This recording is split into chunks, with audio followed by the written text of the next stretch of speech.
When did making plans get this complicated? It's time to streamline with WhatsApp, the secure messaging app that brings the whole group together. Use polls to settle dinner plans. Send event invites and pin messages so no one forgets Mom's 60th. And never miss a meme or milestone. All protected with end-to-end encryption. It's time for WhatsApp. Message privately with everyone. Learn more at whatsapp.com. This is the thing I want people to hear, is that if your child is struggling with anxiety and depression, you don't want to treat them as if they're fragile. I know it's scary and you don't want to push them, but the research is clear. The more we do the opposite of what these disorders demand, the better kids get. And these disorders demand passivity. They demand fragility. They demand avoidance. So we want to get them actively involved in the world so that they feel good about themselves, that they feel like they are capable. That's what this is all about. Welcome to Season 8 of Flusterclux with Lynn Lyons, where we talk about managing worry, anxiety, and all the other emotions too. I'm Lynn Lyons. I'm an anxiety expert, author, speaker, and mom. I've been a therapist for 35 years, and I'm still in the trenches with families, helping them navigate daily struggles and big problems. Parenting can be a flusterclux, but we tackle the serious stuff without being too serious. I'm Robin. I'm Lynn's sister-in-law and co-host, and I'm here to ask your questions. And I'm Ed, the producer of Flusterclux. And my brother. And my husband. Anxiety is a family problem with a family solution. Hi, Lynn. Hi, Robin. So, it's a beautiful fall day, and I am very excited to talk with you about this topic. Yeah, why are you so excited about it? Because I personally really believe in it. Okay. And I think it's also something for me and my own family to just constantly be vigilant about. Yeah, I agree. We are going to talk about the value of kids feeling useful, feeling as if they are contributing, feeling as if they are doing things around your house, and then also volunteer opportunities. There's a few reasons why this topic sort of rose to the top for us. One is because the research is coming out and it's very clear. So I always keep my eyes and ears open for some interesting research that helps with kids developing the skills they need. And also, and I think you've had this experience, but I've had this experience pretty frequently, where I ask families what their kids are responsible for around the house. And the answer is very often, not much. And I think we really can do families a favor by emphasizing the need for kids to feel as if they are contributing. Sounds like a vet's office over there. That was a kid. That was a kid and not your kitty? That was not my kitty. Oh, interesting. That was in the backyard, I think. Yeah, that was a little kid going like, la, la, la, la. So there was a show that I don't feel like I've gotten to talk with you about that I don't know if you would find totally engrossing, but it's on HBO Max, and it couldn't hammer this point home more beautifully. And it was called Back to the Frontier. And it was a reality TV show that had three families go back to the 1880s, kind of near Jackson, Wyoming, or Montana, or somewhere like that. And there were three different families who had to historically, with accuracy, tend to their homestead, and they had to grow their own food. They had to can their food for the winter, etc. I got sucked in because I knew what it was going to be, was a truly heartfelt digital detox about the power of being useful and how that was going to impact all of these families. It's really for parents worth watching, but I watched it with one of my kids and it was really entertaining. Yeah, and this is what we're seeing. So I talk about this research all the time, and I just did a webinar for parents of teens who are anxious and depressed. The research shows that when teenagers are depressed, getting them to volunteer is one of the most effective things that we can do. And I also say all the time that when I have socially anxious teenagers, I really, really push for them to get a part-time job. And you and I have talked about part-time jobs in the past. So we've got that with teenagers going on with volunteering and part-time jobs. And then if we just look at what kids are doing in the house, what they're responsible for in the house, even with very young kids, it makes a difference. We see kids starting to feel more masterful. They develop autonomy. They feel like they're effective in their environment, being able to handle things. It boosts their sense of confidence. And I have said a gazillion times that confidence comes from doing, not from you telling your kid how amazing they are, but them actually doing things. And so thinking about how you can incorporate this into your family's lives is incredibly important. So, one of the things that the show that I referenced really points to very well, and this is where I think a ton of our listeners' families fall into this group, is that they have two parents and two 10-year-old boy twins. And they were definitely screen kids before they participated in the show, but they also didn't do any work at home before. And the reason why isn't because, in theory, the parents didn't think that that was probably a good idea.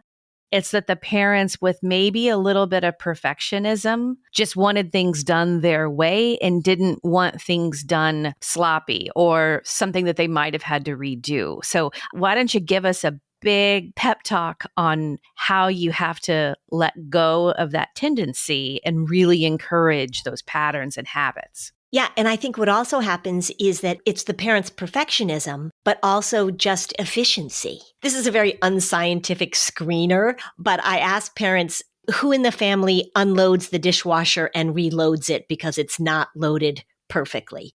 And a lot of parents will say that they won't let their kids load the dishwasher, or they won't let their kids do the laundry or fill in the blank, mow the lawn, because they won't do it perfectly. And they can't tolerate the mess. They can't tolerate the inefficiency. It's not helpful. We have to let kids do stuff and do it in their little kid way, or sometimes even in their teenager way, because that's how people learn. That's how kids learn. Think of it this way. It's not that they're messing up your way you like to do things. It's that you're giving your kids space to learn to be masterful of something. Yeah. And also to do it their way. Just because you do it this way doesn't mean they have to do it that way. When we talk about kids contributing and feeling useful, if you want to shut that down, one of the fastest ways to shut that down in a kid is to have them do something and then you come in and redo it, or you come in and correct it, or you offer your helpful critique. And it really is so important for them to feel like they can handle stuff. I've had so many people tell me, oh, so I let my kid make their bed, but then I have to go in when they're done and remake it. So I give them the practice, but then I have to go and remake it. Well, the kid absolutely knows that you came in and remade the bed. They absolutely know that the bed isn't the way that they left it because mom came in and did the hospital corners. So important for they to feel like they are contributing. Not only that they're doing a chore just for the sake of you giving them a chore.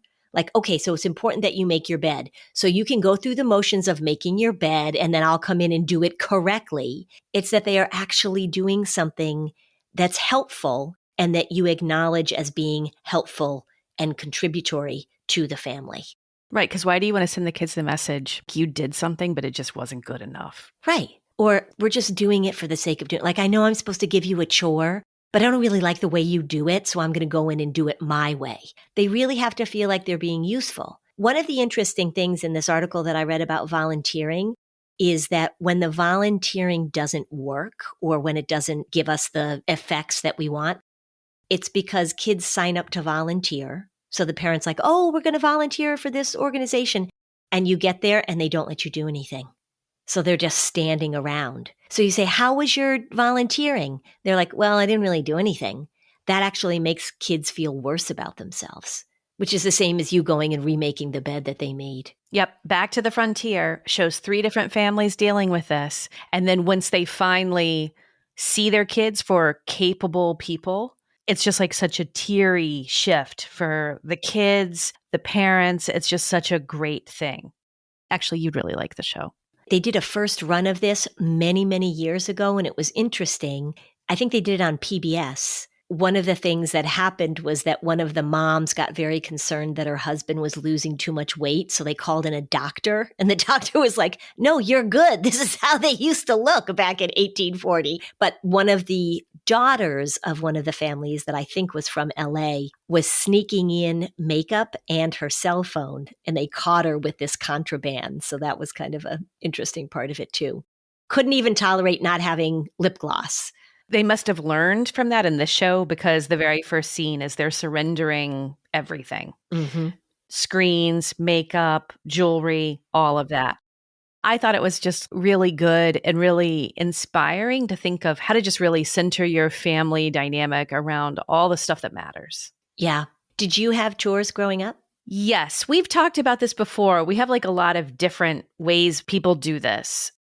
I had like a chart, and when I wanted to earn money, there was a monetary amount. And so when I wanted money, I would spend a whole Saturday or a day after school polishing furniture and doing everything. And then that's how I would get money. And if I didn't want anything, then I didn't necessarily do it. So other families had like regular chores that you had to do no matter what, and there was no payment involved. Mm-hmm. And then I know other families that kids get an allowance no matter what. Mm-hmm.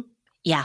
I mean, so there's a big range of what people do. And really, the most important thing about all of this, like we've been saying, is that your child has the experience of contributing.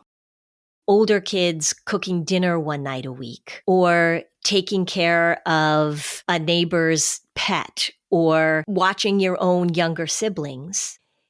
The tenor in the family, the accepted approach in the family is that we all contribute. Those kids do better. You can have a chore chart and you can have allowance or not have allowance. All that really doesn't really matter so much as a child feels as if they are being useful. And that happens as they grow older too. If you've got kids who have never had to make any money, have never had to earn anything, that the parents have given them everything that they needed along the way, those kids don't do very well after they enter young adulthood, because they've never had the necessity of doing work in order to get resources. It happens a lot with kids that have struggled with anxiety and depression in their teenage years because parents are afraid to push. Parents are afraid to ask anything of them. They begin to see them as fragile, and these kids begin to sometimes feel entitled, but also just totally identify with this idea that this is too much and I'm too fragile. Let's take a break and we'll come right back. All right, everybody, fall is here.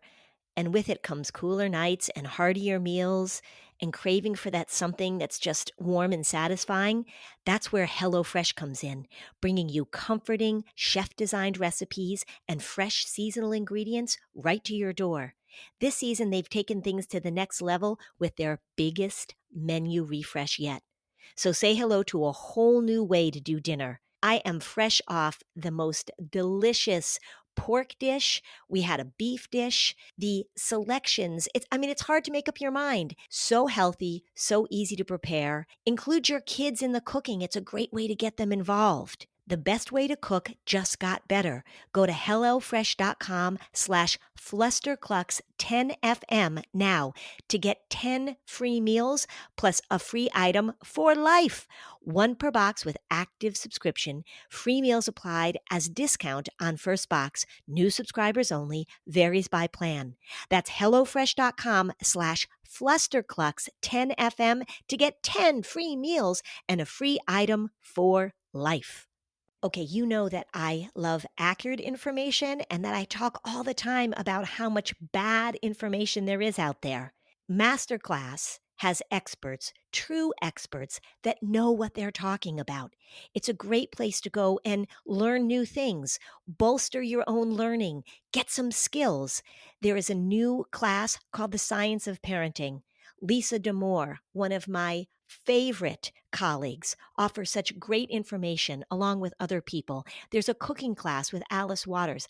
I watched the class with Diane Warren about how she creates music. Such an interesting insider view into what it takes to be artistic. With Masterclass, you can learn from the best to become your best. The plans start at $10 a month, billed annually. You get unlimited access to over 200 classes taught by the world's best business leaders, writers, chefs, and more. With Masterclass, you get thousands of bite-sized lessons across 13 categories that can fit into even the busiest of schedules. Every new membership comes with a 30-day money-back guarantee, so there's no risk. Right now, our listeners get an additional 15% off any annual membership at masterclass.com/fluster. That's 15% off at masterclass.com/fluster. masterclass.com/fluster.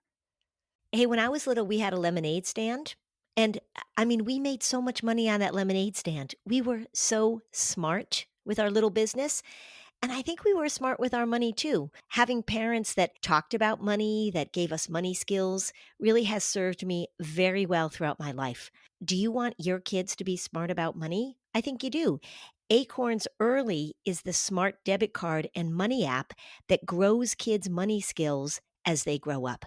You can help your kids learn the value of a dollar. We just did an episode on the importance of contributing in a household, giving kids a sense of how to make and develop good, healthy money habits. Are you ready to teach your kids the smart way to earn, save, and spend?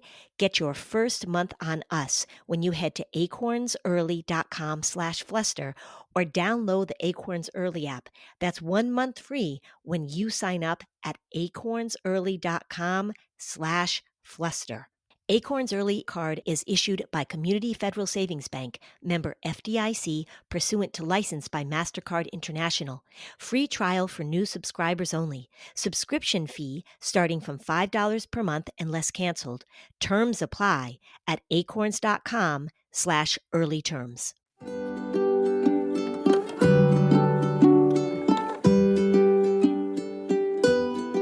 Okay, we're back. I want to share this because I've got 2 kids and I'm still working on my second kid who's still at home. That's still a work in progress of mastering certain skills. But the one thing that I really was very happy to give my kids room in was the kitchen. I just hit a point where I was just so over cooking dinner for the family. That's when we started using meal kits. In fact, HelloFresh is what we've been using now for a couple of years, and they have sponsored this podcast. So it's a totally real endorsement there.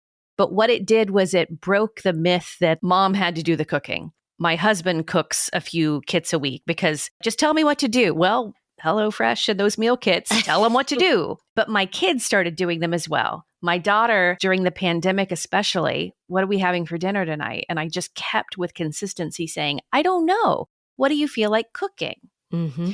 So flash forward with the emphasis of this and her starting to feel really masterful about her cooking skills because she did get quite good. She's a great cook. She's a great baker. I know. Incredible baker. So now she's in college. She cooks big dinner parties for friends. And when she was home this summer, she basically cooked dinner 5 of the 7 nights we were home. Mm-hmm.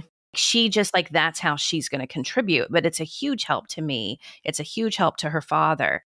I also gave her the space where I truly was like, whatever you want to do. And if I had been a little perfectionistic or a little bit observing over her shoulder, I don't know if she would have developed all of those skills. Well, and it's funny you should say that because I was out yesterday and I came home. My younger son, both of my kids cook. And I've said this before, my husband cooks because his father cooked. And so there's a real male cooking thing generationally, which didn't happen in my family. We laughed. My dad could cook hot dogs and that was about it. And so both of my boys are really good cooks. My younger son is amazing now at cooking. And I came home yesterday. My son he lives in Boston now, but he had to come up for a doctor's appointment. And I said, did you guys see each other? And my husband said, oh my gosh, we had the best lunch. And he described the lunch that the two of them cooked together for each other. I think it was like a fried egg and ham sandwich with avocado. And I have had the same experience with my boys of saying, yeah, go ahead, cook what you want, cook what you want. They were hungry teenage boys. So they had this thing called dark lunch, which was lunch that happened after dinner at like midnight. They were cooking all the time. I love that. I've never heard that. Oh, you never heard them talk about dark lunch? No. Yeah. And so this idea that in the kitchen, they had complete freedom. They had the ability to practice and try things and create amazing meals. I think probably with your daughter, I know because she is an amazing baker, and with my son, that how good they feel when you're like, oh my gosh, this is the best cake I've ever had. Or when my husband says, oh, the lunch we had yesterday was fantastic. We're talking about building esteem and building confidence. Parents ask me all the time, how do I help my child with their self-esteem? Doing something well and having people appreciate that is how we build our esteem. We feel that we are doing something worthy and helpful. There are so many ways to do that if we give our kids the room to do it. Why not make it the kitchen too? Everybody benefits because the kitchen, when you cook, you learn so many different essential skills of problem solving. You have to be flexible, advocacy, all those skills that you want your kids to develop. Aren't we all done with cooking every meal? Come on, parents. Yeah, come on. Let go and let the kitchen be taken over by your family. How about measuring? How about time management? How about cause and effect? How about being creative? All of these things happen when they're in the kitchen. Here's another piece of research. Kids are more likely to eat fruits and vegetables when they're involved in creating the meal with the fruits and vegetables. Instead of a kid being handed a plate of green beans and them going, I hate green beans, you say, well, we have to have a vegetable tonight. I'm going to put you in charge of figuring out how to cook vegetables. And all of these things just work together because now not only is the kid feeling useful, not only feeling that as if they're doing something worthwhile, parents, you're totally psyched because now your kid is cooking and serving. And then you can say, all right, if you cook, I clean up. It's such a good way to have them feel as if they are doing something worthwhile and useful and meaningful and appreciated. That's what we're going for. And you have a physiological motivation that is stronger than you, which is teen hunger. Mm-hmm. I know.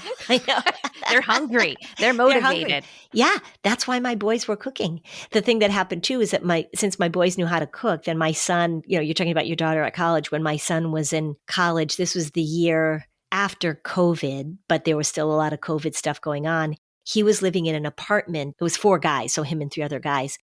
And he started cooking dinner for them. They would clean up. He said that one night he was on this call until like 10 p.m. He came out and the 3 guys were sitting in the living room like, what are we having for dinner? They didn't know how to cook at all. He did. And he became the cook for them, which I don't know that he always loved, but they cleaned up sort of.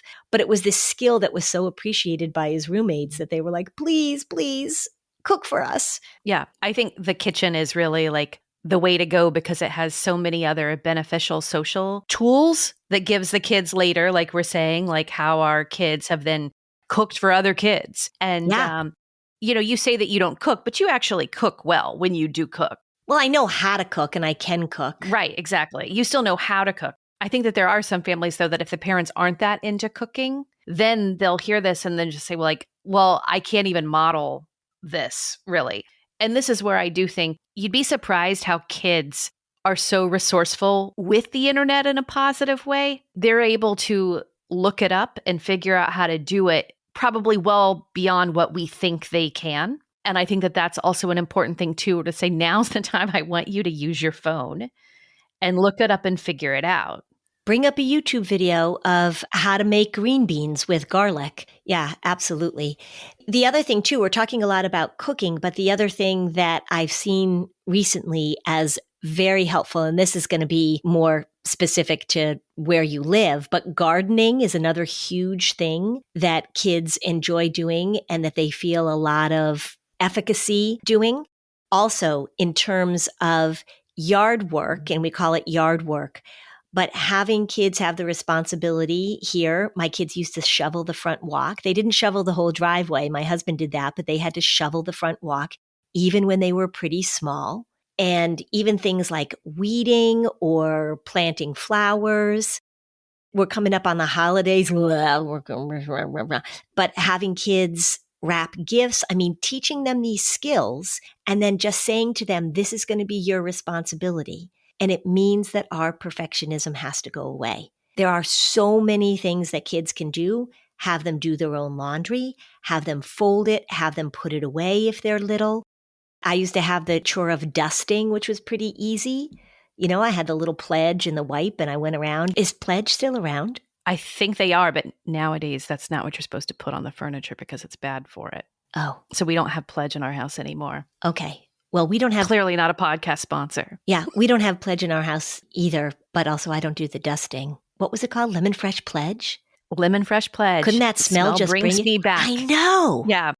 Yeah. That and pine salt. Oh, yeah. I haven't smelled pine salt since salt. Oh, God.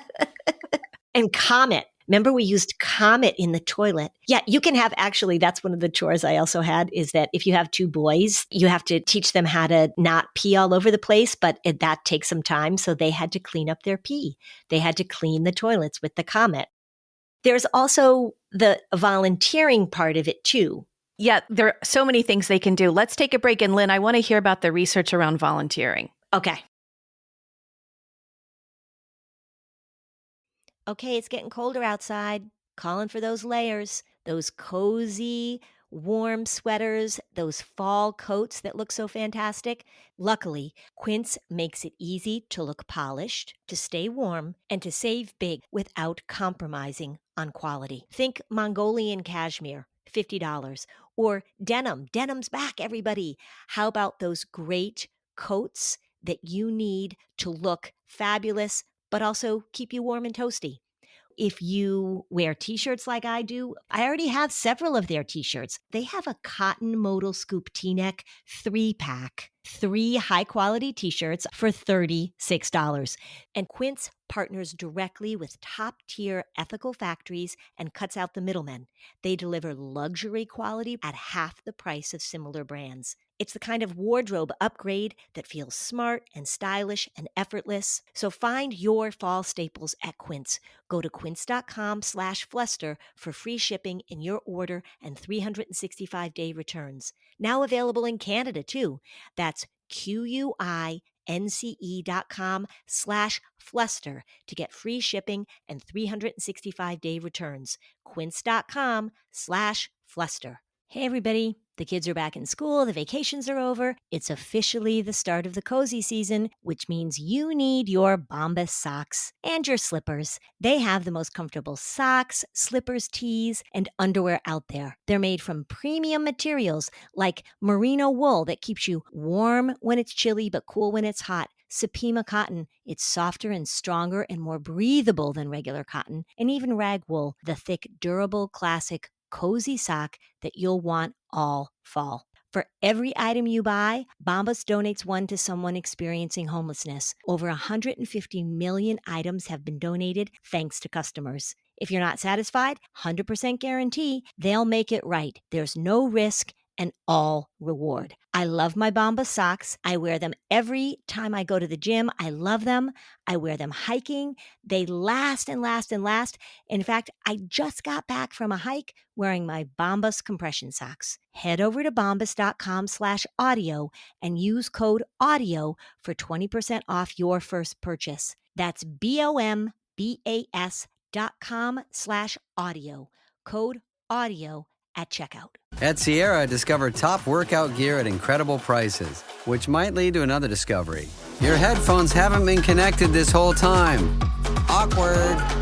Discover top brands at unexpectedly low prices. Sierra, let's get moving.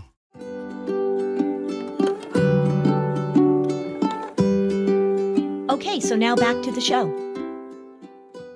All right, so they did a study a few years ago where they were trying to figure out what helps with teen depression.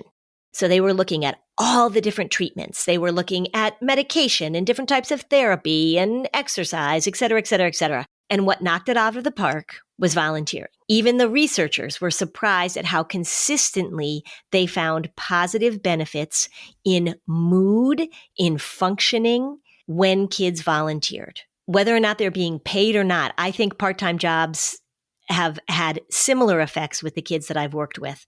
But volunteering, one of the keys the research said is that it has to be something that they are kind of interested in. They might volunteer at an animal shelter. They might be walking dogs at the animal shelter. If they're interested in helping people, maybe they volunteer at a soup kitchen, or they go to, if they're a musician, they go and play the piano at a senior living facility. All of these things, this volunteering absolutely improved mood, improved social connection. This was one of the things that I heard recently. Esther Perel said, wonderful Esther Perel. She was on a podcast and she was talking about what's the one skill that she thinks that young people don't have now that's really impacting their ability to connect. And do you know what she said? Talking to strangers. Think of how many conversations we had with strangers growing up. Like you're sitting on a plane, you're waiting in the line at the grocery store, you're standing next to people at a soccer game on the soccer field. She said everybody's heads down now. They're in their phones. I've talked to kids in college who have said that they walk into the classroom to sit down and there's 5 minutes before the professor comes in. Nobody talks to each other.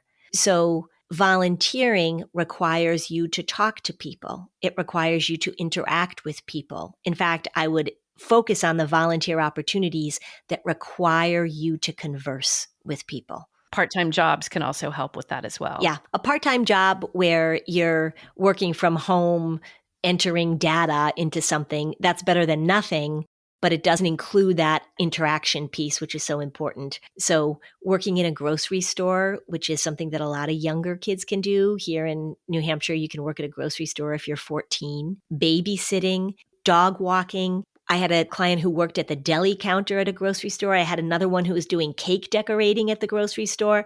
I had 2 who became bank tellers. These were really socially anxious kids that had a hard time interacting with people. These jobs force them to look up and interact not only with the customers, but with their coworkers. Life-changing for a few of them, truly life-changing. How can you help them start getting practice versus removing those situations from them to keep them comfortable? That's right. And that's what it's always about. I mean, we know that avoidance makes it worse. We know that accommodation makes it worse. So how do you set up practice? And I say all the time, the earlier the better, but it's never too late. But if you can start with your little kids, if you're listening to this and you have 5-year-olds and 6-year-olds and 7-year-olds, if you can start finding ways for them to feel as if they are contributing, for them to feel useful, you are paving the path. You are showing them how that feels. You are giving them those opportunities. It's just so important. I have a cute story. We have neighbors who now they have 3 kids under the age of 6. Oh my God.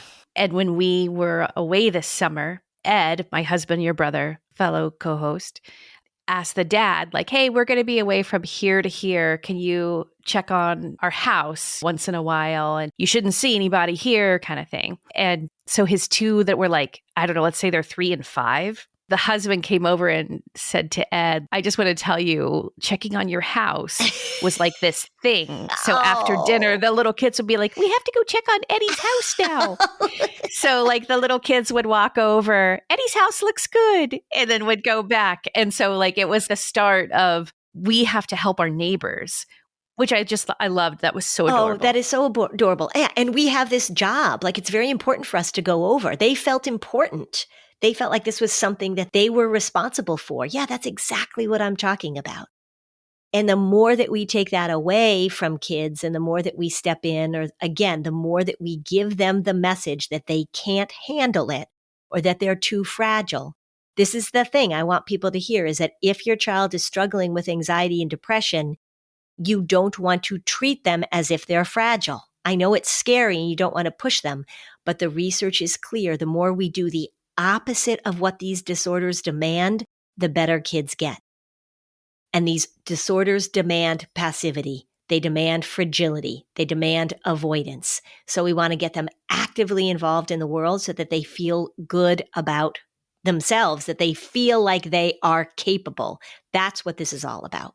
I'm very excited to do something now that we finished recording this episode. Since my daughter has the reputation of being the baker in the whole family, I'm about to go make my son a birthday cake. He'll be like, I didn't know you could bake. I was like, well, she did learn it somewhere. I just don't do it a lot anymore. So again, families, figure out your plan to outsource the cooking to the kids as soon as you can, because it is a gorgeous thing. It is a gorgeous thing. Yeah. Here's a question for you, Robin. What is the most popular birth date for human beings? What's the most frequent birth date? 40 weeks after New Year's Eve? Yes. Am I right? Oh, after Christmas. Well, same thing. September 17th is the date that most people are born. Well, like there were blackout babies, the New York City blackout that happened maybe in 2002 or 3. There was a big blackout baby boom after that because in New York City, they had no power. It was like an August day or something too. It's like there was nothing much to do. It was hot. It was a party. So there was a pandemic baby boom as well. Was there? I think the first month people were home. And then there was a big drop in birth rate after you're home for a while. Everybody was like, woohoo, 2 weeks, man. We're going to have a good time. And then week 5, you were like, yeah, that makes a lot of sense. Thanks for listening. And if you found this podcast helpful, please give us a 5-star review on Apple Podcasts. It helps other people find this information. And if you'd like to dig deeper on any of these topics, we have specialized playlists on our Spotify profile, and the link is in the show notes. Topics like teens, depression, and OCD. Bye, Lynn. Bye, Robin.